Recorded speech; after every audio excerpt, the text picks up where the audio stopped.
اسلام آباد میں سہ ملکی کانفرنس کے بعد جاری اعلامیہ میں کہا گیا ہے کہ تینوں ممالک کے وزرائے داخلہ انسداد دہشت گردی اور منشیات اور سرحدی انتظامات سے متعلق فریم ورک تیار کریں گے، جس کا مسودہ آئندہ اجلاس میں پیش کیا جائے گا۔ اعلامیہ میں افغانستان کی مفاہمتی عمل کی حمایت اور تینوں ممالک کے درمیان تعاون کے لیے مختلف شعبہ جات کی نشاندہی کی گئی ہے۔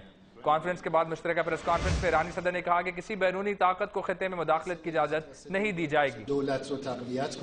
خطے کے مسائل کا سبب ہی بیرونی مداخلت ہے۔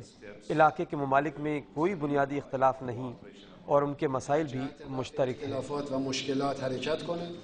صدر آصف علی زرداری نے ایران سے گیس کی درآمد پر کوئی بیرونی دباؤ قبول نہ کرنے کا اعلان کیا۔ Iran and Pakistan are neighbors.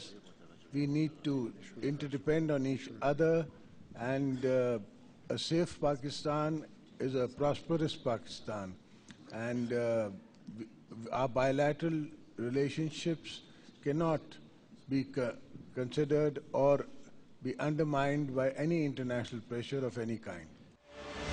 Afghan صدر نے مذاکرات کو مثبت قرار دیا اور بتایا کہ منشیات کی آمدنی انتہا پسندی کے لیے استعمال ہو رہی ہے۔ Talk about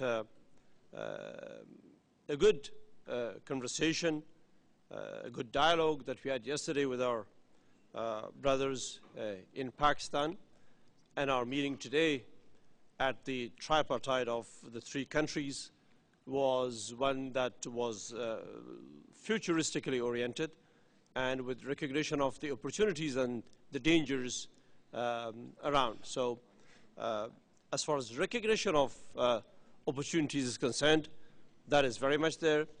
تینوں ممالک کی آئندہ کانفرنس کابل میں ہوگی، جس میں اسلام آباد کانفرنس میں کیے گئے فیصلوں پر عمل درآمد کا جائزہ لیا جائے گا۔